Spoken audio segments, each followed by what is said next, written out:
하나님은 우리를 긍휼히 여기사 복을 주시고 그 얼굴빛으로 우리에게 비치사 셀라.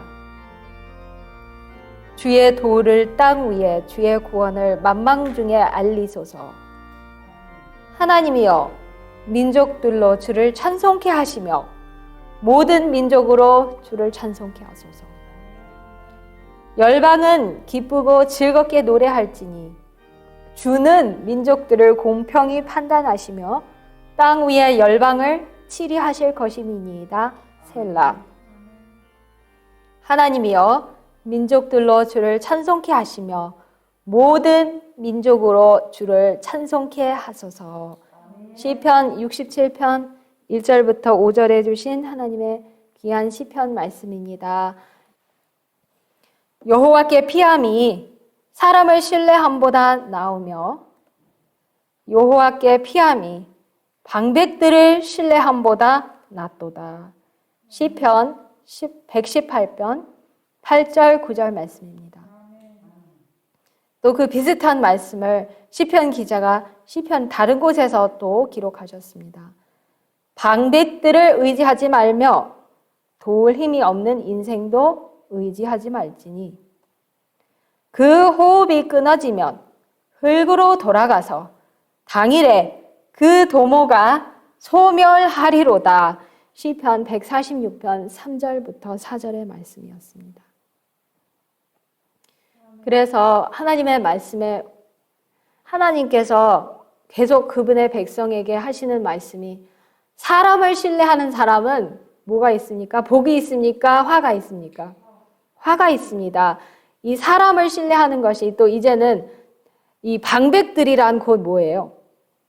지도자들 또는 정부 관계자들 또는 정부입니다. 그런데 정부, 사람을 신뢰하고 믿었다가는 큰 코 다친다는 것을 이 하나님의 말씀에서 보여주십니다. 그 사람들을, 방백들을 의지하고 나에게 도움이 될 것이라고 끝까지 의지했다가는 아주 큰 낭패를, 쓰디쓴 실망을 당할 것이고요. 왜냐하면 그 호흡이, 짧은 호흡이 코에 있고 끊어지면 흙으로 돌아가서 당일에 그 도모가 소멸하는 인간을, 방백을 어찌 신뢰할 수 있겠습니까? 우리의 도움은 천지를 지으신 여호와에게서로다라는 말씀을 꼭 기억하기를 간절히 기도드립니다.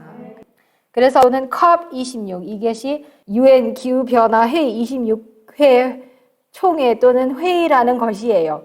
지난 일요일, 그러니까 제가 지난 안식일에 이거에 대해서 잠시 언급을 했고 바로 그 다음 날인 일요일에 불법의 사람, 죄악의 사람이 이 포 프란치스코가 교황이 거기서 바티칸의 정오 시간에 이 성 베드로 광장을 내려다보는 창문의 스튜디오에서 천주교인들에게 자기의 말을 정언하고 있는 모습입니다. 바로 일주일도 안 돼요. 2021년 10월 30일에 바티칸에서 한 그 사진인데요.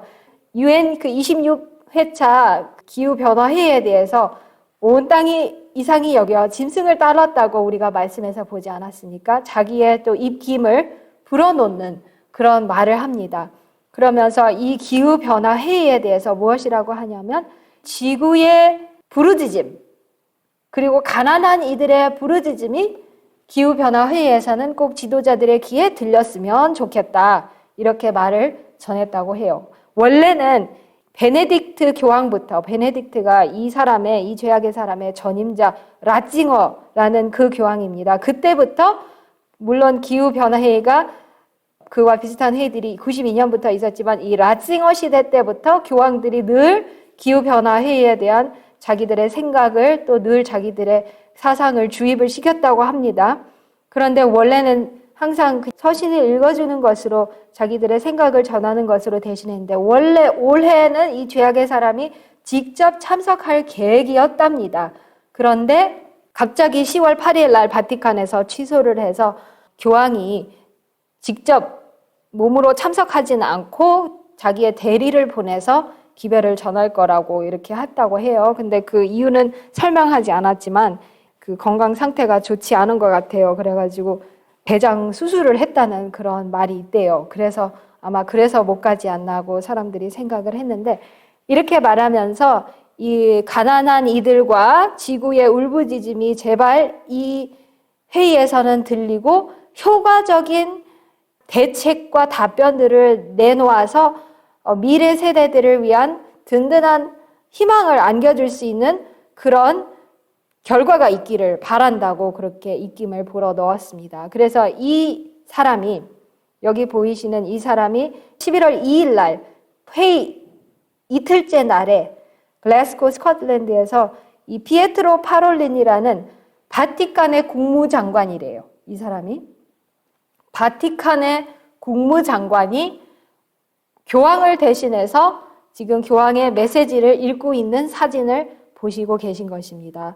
그런데 너무 신기한 것은 어떻게 종교단체가 또한 국가의 임무와 국가의 성격을 띠고 있습니까?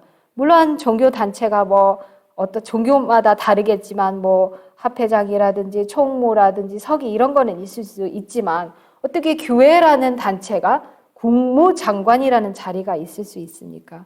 이것은 배도한 정교를 합친 연합한 배교한 단체가 아니면은 그렇게 있을 수가 없는 체계와 형태인 것을 우리가 볼 수 있습니다. 이 사람이 그래서 뭐라고 했냐면 간단히 하자면 방향의 전환을 위한 수단과 자원이 우리에게는 있는데 아직도 무엇이 부족한 것처럼 보이는 것은 분명한 정치적 의지이다 이렇게 말을 했다고 해요. 그러니까 이 정치 지도자들이 의지가 부족해갖고 이 수단과 자원은 충분히 있는데 방향의 전환을 아직 안 이루었으니 빨리 너희들이 정치적인 의지를 가지고 방향의 전환을 이루어라 이렇게 명령을 내리는 것을 볼 수가 있습니다. 그래서 그 방향의 전환이란 곧 무엇일까요? 우리가 좀 하나님의 말씀의 예언을 보시면 그 방향이 어떻게 전환되어 흘러갈지는 우리의 눈앞에서 이미 펼쳐지는 것을 볼 수도 있고 말씀과 예언을 통해서 더 확실히 알 수 있을 것입니다. 여기에 이미 이 기후변화 회의에 기후운동 활동가들이 결집을 하고 모여서 이렇게 플래카드를 들고 또 시급한 현안들을 생각을 하는 이런 포스터들을 만들어서 빨리빨리 행동을 취하라고 각 정부와 지도자들을 압박하는 이런 시위대들의 모습을 볼 수가 있습니다.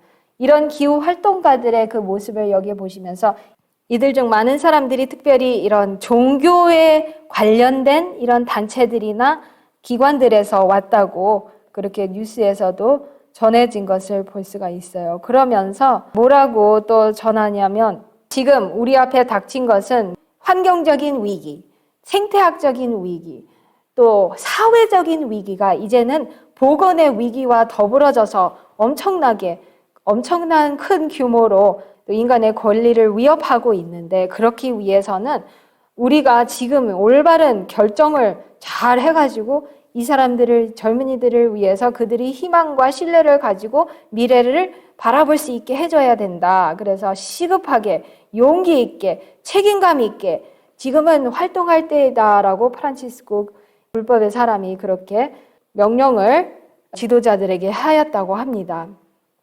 그래서 이 모든 것들을 우리가 지켜보면서 이런 모든 것들이 어떤 식으로 흘러갈까요?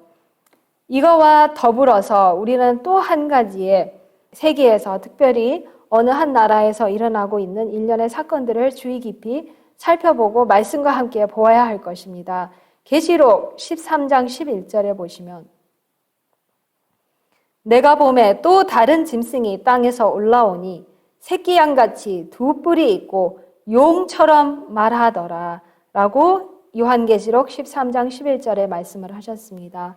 새끼 양같이 아주 순진하고 귀엽고 아름답게 생긴 그 새끼 양을 보시면 공격성이 하나도 없지 않습니까?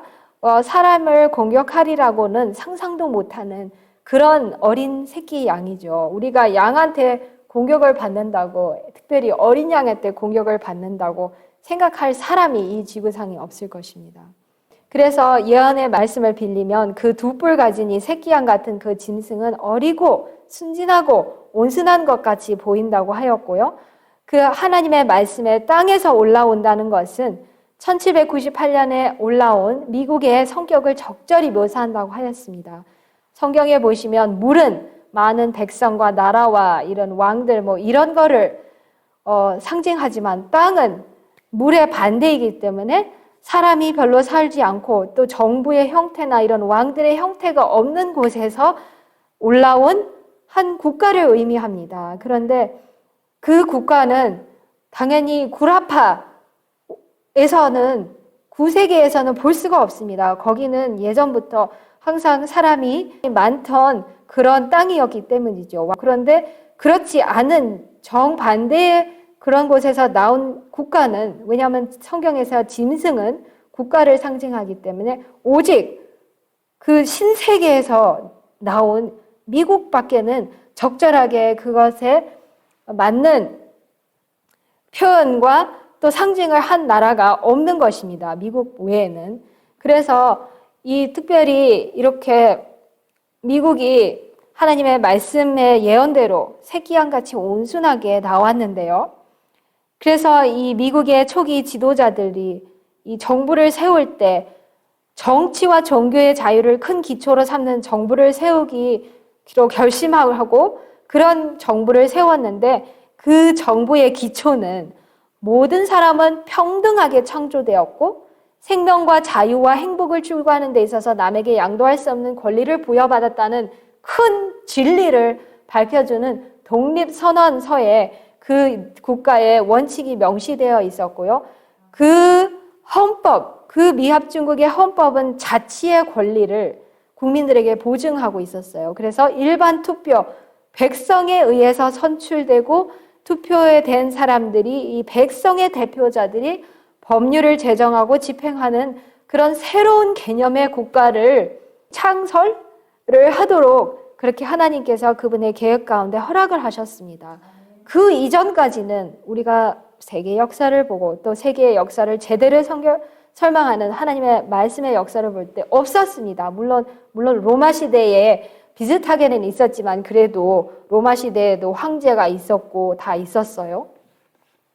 그래서 왕들에 의해서 주로 다스림을 받던 그런 체제에서 이 마지막 때 1798년 이후에 새로운 개념의 국가, 백성을 대표하는 또 백성에서 선출된 대표 대통령이 백성의 그 법률을 집행하고 이렇게 다스리는 그 새로운 개념의 국가가 이렇게 탄생을 하는데요. 그 국가가 새로운 개념에서 특별히 신앙의 자유가 인정되어서 각 사람은 자기 양심의 명령을 따라 하나님을 경배하도록 허용이 된, 그야말로 민주주의가 잘 보장된 그런 국가로 자리매김을 하게 되었었습니다. 그래서 새끼양같이 두 뿔이 있다는 것은 무엇이죠? 하나님의 영감의 기별에 의하면 각 뿔은 공화국 정체, 공화주의와 또 한 뿔은 개신교 원칙이 국가의 기본 원칙이라는 것을 의미합니다.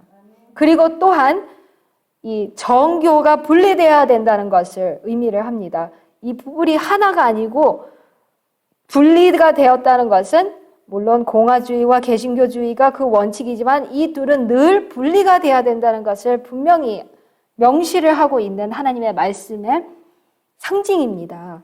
그래서 그 나라에서 핍박을 통해서 압박과 억압을 당하던 모든 사람들은 동경과 희망을 가지고 미국으로 이주하여 와서 수백만 명이 또 그 나라에 상륙해서 이 미합중국이 세상에서 가장 강력한 나라로 자리매김을 해서 온 세상을 호령하는 그런 나라로 군림을 이제 하였죠, 지금까지.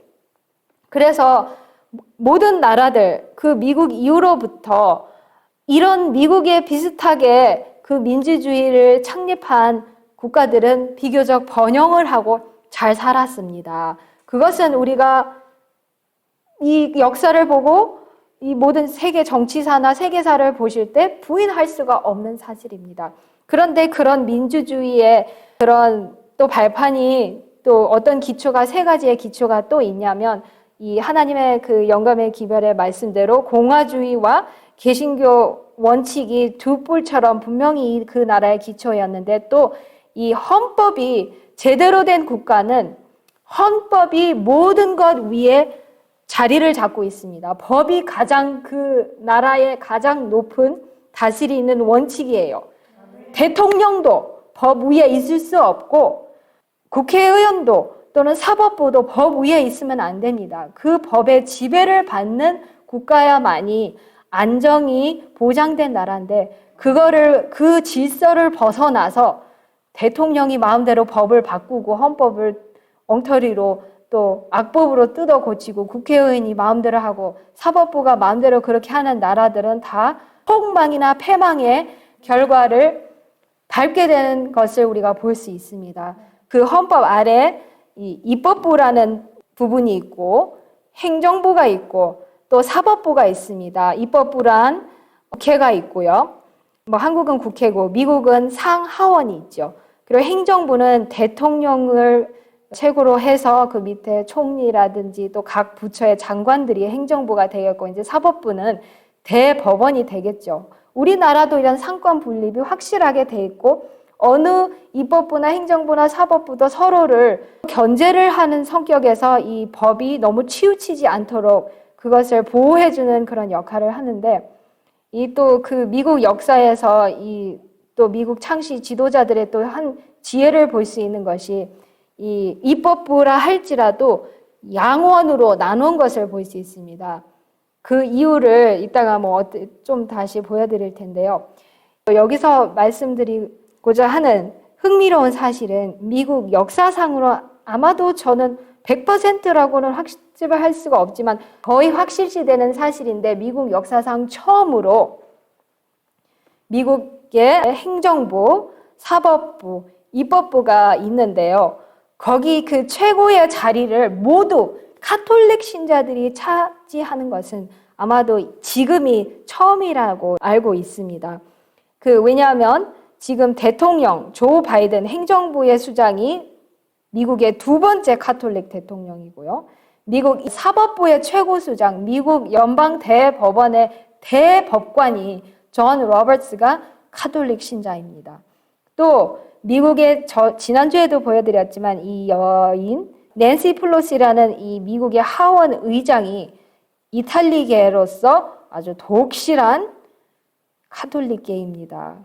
그래서 이 역사상 처음으로 이 3권의 최고 자리를 모두 카톨릭 신자들이 차지하는 것은 진짜 처음이에요. 이거는 굉장히 역사적으로 예언적으로 굉장히 의미심장한 우리가 살펴볼 수 있는 일입니다. 그래서 미국의 행정부의 두 번째 카톨릭 대통령은 지금 이 사람 조 바이든이고요. 아예 미국 이 사람이 당선되었을 때 작년에 두 번째 카톨릭 대통령이라고 모든 매체들이 이렇게 대서특필하게 보도를 하였었습니다. 그렇다면 미국 행정부의 첫 번째 카톨릭 대통령은 누구였을까요? JFK라고 알려진 존 F. 케네디 대통령이었습니다. 그런데 지금 첫째 카톨릭 대통령과 둘째 카톨릭 대통령과의 그 연수의 차이가 지금 60여 년의 차이예요. 왜냐하면 이 사람은 60년대 초반에 당선이 되었는데 그 시대의 흐름이 얼마나 극명하게 바뀌었는지를 뭐를 말씀드릴 수 있냐면 그때만 해도 미국의 반카톨릭 정서가 팽배하게 있었습니다. 그래서 이 사람이 미국의 첫 번째 카톨릭 대통령이 된다는 또 이 사람이 후보로 뛴다는 이 소식을 미국의 많은 개신교인들이 들었을 때 엄청나게 반대를 했었어요. 그러면서 미국의 돈에 보시면 동전이라든지 모든 돈에 보시면 여기 중간에 무엇이 있습니까? In God we trust라는 이 문구가 있습니다. 우리는 하나님을 신뢰한다라는 이런 문구가 있는데 만약에 케네디 대통령이 이제 아이리시계 카톨릭의 후손이기 때문에 이 사람이 됐다가는 In God we trust가 아니라 In the Pope we hope라고 될 거라고 우리 교황 안에 소망이 있다로 바뀔 거라고 절대 안 된다고 맹렬히 반대를 하였었어요. 그래서 이 사람이 이 케네디가 이 사람들의 반대를 극복하기 위해서 무엇을 하였냐면 개신교 사람들이 반대하는 그것을 직접 찾아다니면서 지도자들을 찾아다니면서 나는 대통령이 된다 할지라도 절대로 나의 모든 견해나 생각들이나 사상이나 행동들이 바티칸에 의해서 좌지우지 되지 않을 것이니까 제발 염려를 놓으세요. 저는 바티칸을 따르지 않겠습니다. 라고 이렇게 사람들을 설득해서 대통령이 됐다고 해요. 근데 실제로 이 사람은 바티칸의 그런 검은 세력의 암암리의 계획들을 모두 따랐지 않았기 때문에 암살되었다는 것이 또 밝혀졌고요. 또 그거로부터 약 40년 후에는 소위 개신교 대통령이라고 하는 아들 부시 대통령이 똑같이 텍사스에 가서, 왜냐하면 이 케네디 대통령이 개신교인들을 설득할 때 텍사스로 가서 교황을 순종하지 않겠다고 다짐을 했었대요. 근데 40년 후에는 이 부시 아들 대통령이 또 텍사스에서 나와서 나는 교황처럼 훌륭한 사람이 없고 나는 교황의 말을, 또 우리 모두는 교황의 말을 잘 들어야 될 거라고 사람들에게 이렇게 말을 하고 다녔다는 것이 아주 유명합니다. 그만큼 미국의 그 사상의 흐름이 반카톨릭주의에서 이제는 짐승이, 온 땅이 이상히 여겨 짐승을 따르고 이 새끼양같이 말하는 그 순진한 정체가 점점 용 같은 말을 하는 그 변화를 우리가 시대에서 볼 수가 있는 것입니다.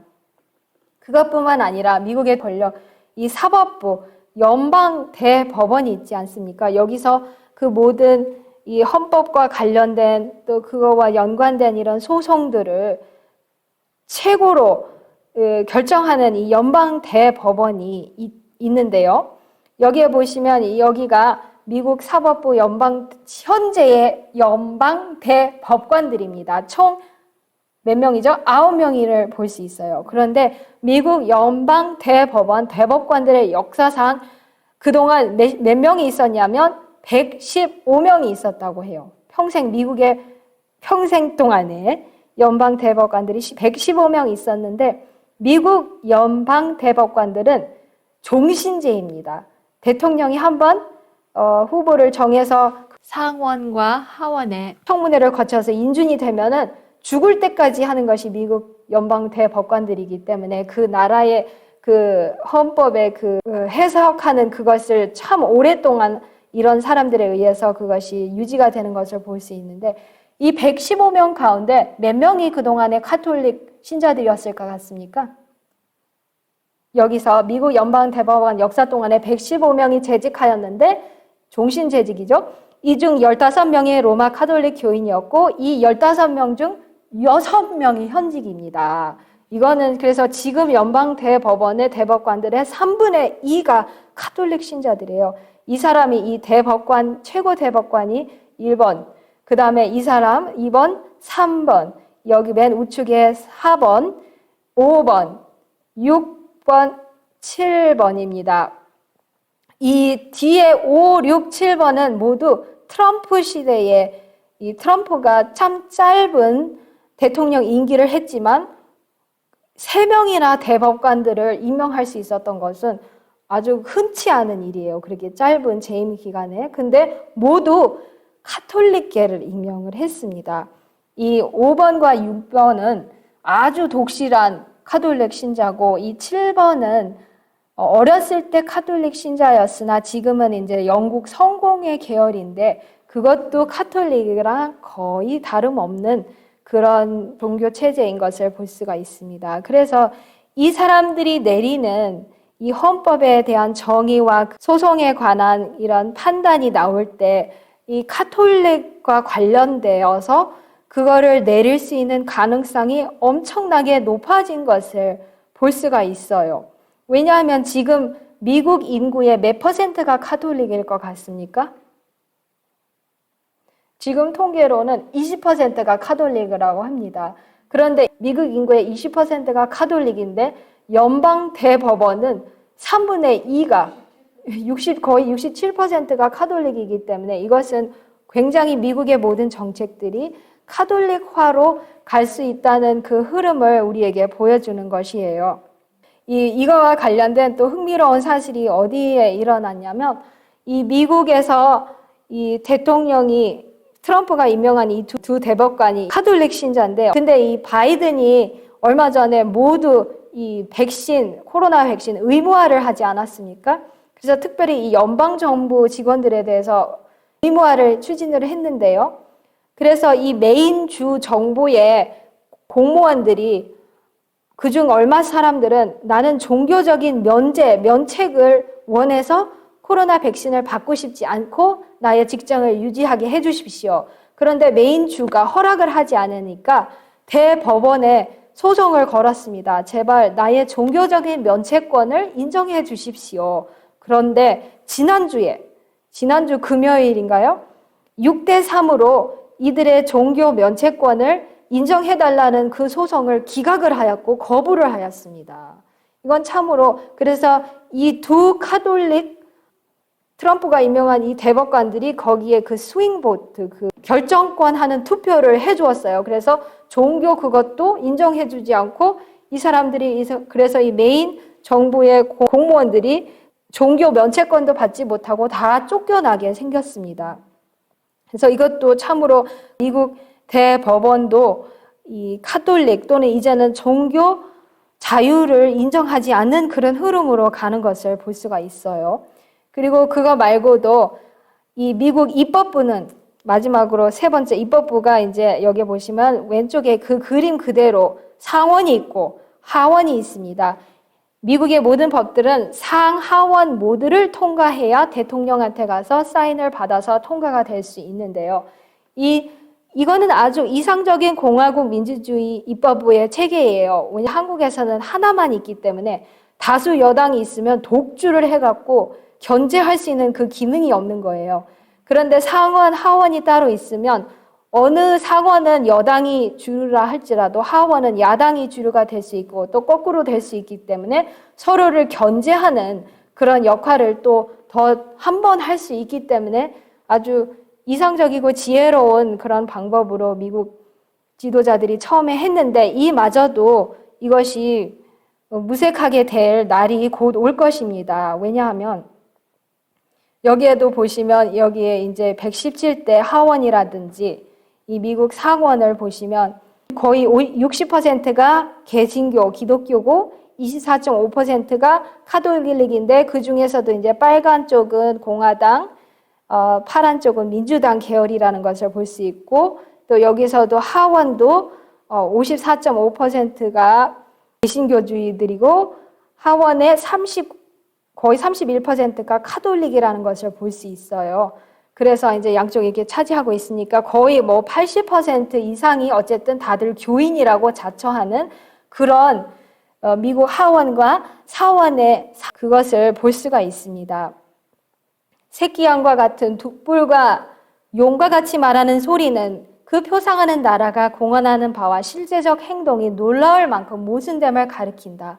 한 국가가 말한다는 것은 그 나라의 입법과 사법상 권위를 행사함을 의미한다. 그러니까 이제 상하원과 사법상은 뭐 대법원의 권위를 행사하는 그 뜻이죠. 그와 같은 행위를 통하여 그 나라가 일찍이 국시로 공포한 자유와 평화의 원칙이 허위임을 증명한다.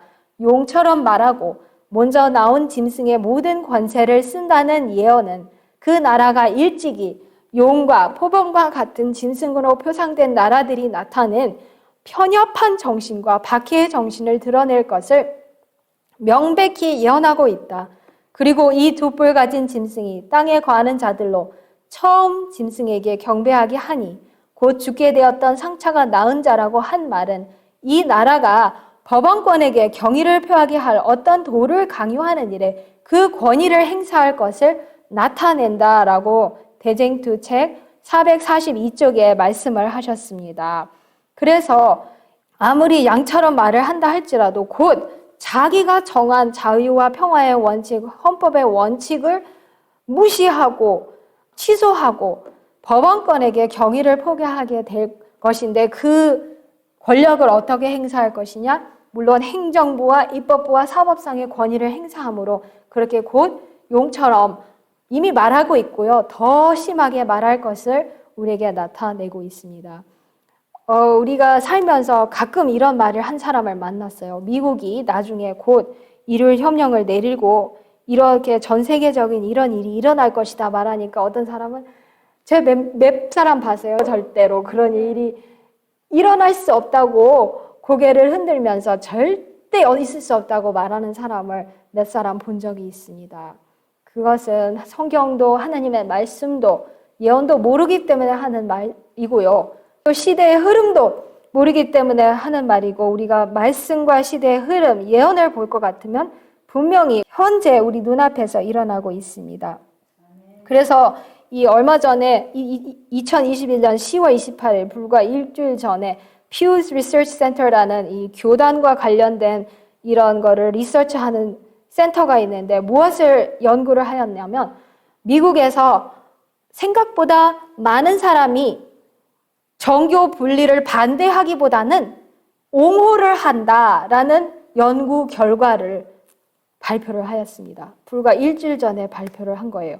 제가 서두에 말씀드렸지만 이 두 뿔이 분리된 것은 정교 분리가 철저하게 유지돼야 된다는 것을 보여주는 것인데, 이제는 많은 사람들이 미국에서 정교 분리가 된다는 것을 옹호해야 되는데 이제는 정교가 연합을 해야 된다는 것을 옹호한다는 거예요. 이제 물론 일반인들은 아직도 정교 분리를 옹호를 한답니다. 그러니까 정교가 분리된 것은 잘 되니까 그대로 유지를 해야 된다고 하는데, 이 그룹들이 뭐냐면 이 열성적인 미국 내 복음주의자들은 너무나도, 그러니까 이 연구가 발표한 것이 뭐냐면 오히려 정교 분리를 옹호해야 할 크리스천들이 오히려 정교를 연합하는 것을 옹호하는 것이 너무나도 희한한 현상이다라고 자기들도 인정을 해요. 그래서 미국의 이런 복음주의의 개신교주의자들이 아주 열성적으로 이렇게 정교 연합을 해야 된다고 이렇게 오히려 부르짖고 있다는 이 현실은 미국이 일요일협령을 위해서 가는데 한 발판을 예비하는 그런 초석과 기초를 깔아주는, 그런 무대를 깔아주는 그런 시대적인 흐름도 있다는 것을 우리가 여기서 볼 수 있습니다. 그래서 이런 모든 것들을 우리가 볼 때 이 짐승의 우상은 곧 교황권을 닮은 타락한 개신교인데요. 이 기별에서 말한 짐승, 곧 두 뿔 가진 짐승이 경배하라고 강요하는 그 짐승은 요한계시록 13장의 첫째 짐승, 곧 표범과 같은 짐승인 법왕권이다. 그러므로 짐승의 우상은 자기의 교리를 강요하기 위하여 국권의 도움을 구함으로 생겨나게 될 배교한 개신교도들의 단체를 나타낸다라고 대쟁도 445쪽에 말씀을 하셨습니다. 그래서 불과 일주일 전에 그 내놓은 보고서, 오히려 개신교회들이 정교 연합을 주장한다는 것이 바로 그것이 초석이 깔아져야 일요일 휴업령이 또한 되는 것이에요. 정교가 연합을 해야 이 짐승의 우상이 자기의 교리를 강요해서 전 세계적인, 처음에는 미국에서 세계에서 일요일 휴업령을, 법령을 강요할 수가 있는 것입니다. 그래서 이렇게 이적을 행해서 사람들 앞에서 불이 하늘로부터 땅에 내려오게 하고 칼에 상하였다가 살아난 짐승을 위하여 우상을 만들라고 이렇게 할 수가 있는 것입니다. 그래서 이렇게 될 때 하나님의 율법을 깨뜨리고 법왕권의 제도를 강요함으로써 우리나라는, 미국은 의에서 스스로 완전히 분리될 것이다. 개신교가 로마의 세력과 손을 잡기 위하여 구렁을 넘어 손을 뻗게 될 때, 그가 강신술과 악수하기 위하여 시면 저편으로 건너갈 때, 이 삼중연합의 영향 아래 우리나라가 개신교와 공화정부로서 그 두 뿔, 그 헌법의 모든 원칙을 거부하고 법왕권의 거짓과 속임을 퍼뜨릴 준비를 갖추게 될 때 우리는 놀라운 사탄의 활동 시기가 왔다는 것과 끝이 가까웠다는 것을 알게 될 것이다. 이 말씀 그대로 우리 눈앞에서 이루어지고 있지 않습니까? 시간이 없어서 이것만 볼게요. 미국 국민들은 은총을 받은 백성들이었다. 그러나 그들이 종교 자유를 제한하고 개신교의 신앙을 포기하고 로마교를 후원하게 될 때 그들의 죄악의 잔은 차게 될 것이며 국가적인 배교는 하늘 책들에 기록될 것이다. 이 배교의 결과는 국가적 파멸이 될 것이다. 라고 그렇게 말씀을 하였습니다. 이때가 우리 눈앞에 머지 않았습니다. 우리 얼마나 준비를 해야 되겠습니까? 그래서 우리가 모두 이런 칼에 상하였다가 살아난 짐승을 위하여 우상을 만들라고 주장하는 이때 우리 모두 준비하는 우리 모두가 되기를 간절히 기도드리면서 말씀을 여기서 줄이겠습니다. 아멘. 창조주 하나님께 기도드리시겠습니다. 하늘에 계신 우리 아버지, 오늘 이 귀한 안식일, 아름다운 화창한 날씨, 또 온화한 기후를 허락하여 주시니 감사합니다. 우리 하나님의 백성들인 우리에게 이 하나님의 말씀의 예언에서 이 시대에 흐르는 방향, 또 이 세력, 배후의 세력들이 어떤 방향과 어떤 그런 방향들을 또 법들을 세우고 취할 것인지 미리 우리에게 경고로 알려주셔서 감사합니다. 주님의 말씀에 예언된 대로 이미 칼에 상하였다가 살아난 짐승이에 상처가 났고 그 짐승을 위하여 우상을 만들라고 또 짐승의 우상이 활동하는 또 기지개를 펴는 또 이미 열심히 활동하는 이런 모든 시대의 징조들을 보게 하여 주심을 감사드리오며 우리가 깨어서 이 시대를 위해서 꼭 준비할 수 있도록 주여 도와주시옵소서. 예수님의 귀하신 이름으로 간절히 기도드립니다. 아멘.